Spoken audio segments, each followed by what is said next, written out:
Hello everyone, welcome to series daily vlogs. ఇవాళ vlog వచ్చేసి last సోమవారం కదండి ఈ కార్తీక మాసంలో. సో నాకు కార్తీక పౌర్ణమి రోజు చేసుకోవటం కుదరలేదు. సో మేము ఊరికి వెళ్ళాము. సో ఈసారి ఇక లాస్ట్ సోమవారం కదా అని మేము మా పార్కులోనే, మా అపార్ట్మెంట్లోనే, మా పార్కులో తులసి చెట్టు ఉంది. సో మా ఇంటి ముందు పెట్టయితే కాదు, ఎందుకంటే అపార్ట్మెంటు మా దానికి బాల్కనీ లేదు అండ్ విండో అంటే సన్లైట్ కూడా రాదు. సో అందుకే ఇక్కడ ఉన్న దాని దగ్గర చేస్తున్నాము. సో నేనైతే ఫస్ట్ ఇక్కడ తులసి చెట్టు ముందు అంతా క్లీన్ చేసేసి, వాటర్తో క్లీన్ చేసి, పసుపు రాసి, పసుపు మీద బియ్య పిండితో ముగ్గు వేసి, దాని మీద వచ్చేసి పసుపు అండ్ కుంకుమతోటి బొట్టు పెట్టేశాను. సో ఇంకా పసుపు కుంకుమతో బొట్టు పెట్టేశాక తమలపాకులు పెట్టేసి, ఆ తమలపాకుల మీద మేము 6 మెంబర్స్ కాబట్టి 6 మెంబర్స్కి ఒక్కొక్కరికి 365 ఒత్తుల్లాగా వేసి, సో అలా ఆరు ఆరు ప్రమిదల్లో 6 ఒత్తులు వేసాము. తర్వాత కొంచెం పసుపు కుంకుమ తులసమ్మ తల్లికి మొదట్లో వేశాను. తర్వాతకి ముందుగానే నేను ఆయిల్లో నానబెట్టాను ఈ ఒత్తులు అనేవి, అప్పటికప్పుడు అంటే పీల్చేసుకుంటాయి అని. సో ముందే మనం నానబెట్టేసుకొని ఉంటే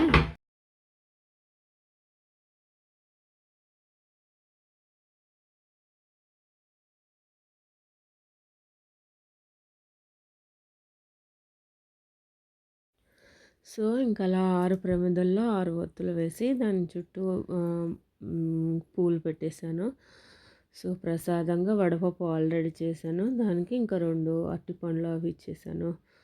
సో ఇప్పుడు అగరబత్తితోటి దీపాలన్నీ వెలిగిస్తున్నాను. ఫస్ట్ తులసి కోటలో ఉన్న దీపం వెలిగించి, తర్వాత మిగతా దీపం అంటే మిగతా ప్రమిదల్లో ఉన్న 365 ఒత్తులు ఉన్నాయి కదా, అవి ఒక 6 పెట్టాను. ఆ 6ని వెలిగించేస్తున్నాను. 6 వీటిని వాటి మీద ఏమంటారు, కర్పూరం బిళ్ళలు పెట్టేసి దాంతో వెలిగించేస్తాను. చూడండి, ఇందాకటి దానికి ఇప్పటిదానికి తులసమ్మ ఎంత కళ ఉందో. ఒకసారి మామూలుగా ఉన్నప్పుడు మామూలు అంటే ఏమీ దీపాలు లేనప్పుడు ఒకలాగుంది, దీపాలు పెట్టేసరికి తులసమ్మ ఎంత కళగా ఉందో చూడండి.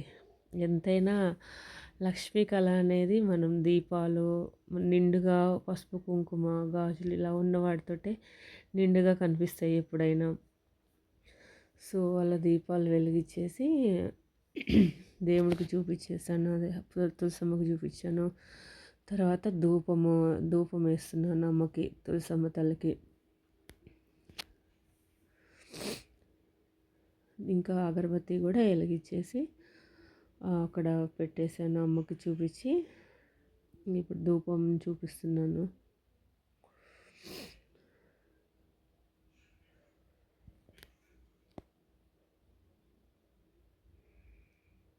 మా మా పిల్లలతో అసలుకి కుదరట్లేదండి. ఏ పూజ చేసుకుందామన్నా ప్రశాంతంగా చేసుకునివ్వట్లేదు. వాళ్ళని ఏం చేస్తాను అన్నీ పడేస్తున్నారు, చేస్తున్నారు. ఇంకా పిల్లలుంటే ఇద్దరు ఉన్నారు నాకు పిల్లలు. ఇద్దరు అసలు ఏది చేయనివ్వట్లేదు సరిగ్గా. మా చిన్నోడైతే ఇంకా మరి. సో ఇంకా కొబ్బరికాయ దండం పెట్టుకొని కొబ్బరికాయ కొట్టేశాను. కొబ్బరికాయ కొట్టేసి ఇంకా బొట్లు పెట్టేసి దండం పెట్టుకున్నాను. ఇంకొకసారి నివేదనలాగా చూపించేసి అమ్మకి చూశాను. తర్వాతకి ఇంకా హారతి ఇచ్చేస్తున్నాను. ఇంకా మా పెద్దోడు చిన్నోడు హారతి తీసుకోవటానికి, మా చిన్నోడు హారతికి గంట కొడతా అంటే తనకి ఇచ్చేసాను. తనకి ఇష్టము హారతి ఇచ్చేటప్పుడు అలా గంట కొట్టడం అంటే. సో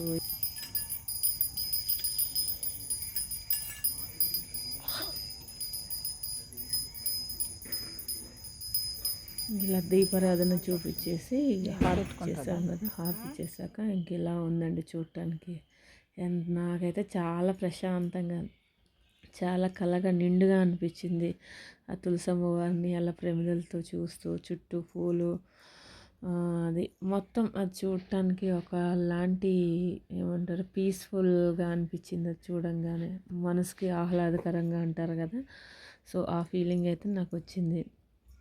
సో అలా దీపం, ధూపం, నైవేద్యం అన్నీ చూపించేసి ఇంకా తర్వాత మా అత్తయ్య గారు కూడా చేసుకున్నారు. తర్వాతకి మా అపార్ట్మెంట్‌లోనే ఇట్లా ఉసిరి చెట్టు ఉంటుంది. కొంచెం పెద్దదే ఉసిరి చెట్టు ఉంది. సో, ఇంకా ఉసిరి చెట్టు దగ్గరికి గూడా వచ్చేసి, అక్కడ గూడా కొంచెం వాటర్ పోసి చెట్టుకి, ఇంకా వాటర్‌తో అక్కడ కింద క్లీన్ చేసి ముగ్గు వేస్తున్నాను. బియ్యపిండితో ఇలా ముగ్గు వేసి దాని మీదనే ఇంకా పసుపు, కుంకుమ వేసి ఇంకా చెట్టుకు కూడా ఇంకా పసుపు రాసి బొట్లు పెట్టేశాను. సో, ఇంక ఈ విధంగా బొట్లు పెట్టేశాను. అక్కడ కొంచెం ప్లేస్ తక్కువగా ఉంది ఆ చెట్టు దగ్గర. కొంచెం ప్లేస్ చు అంటే వెడల్పుగా ఉండుంటే ఇంకా చాలా బాగుండేది. సో, అక్కడ గూడా ఒక ఉసిరికాయ దీపం వెలిగించాను. ఇంకా మామూలు దీపం గూడా వెలిగించి, నైవేద్యం పెట్టేసి వడపప్పు ఇంకా తమలపాకు వాయనంలాగా ఇచ్చేసి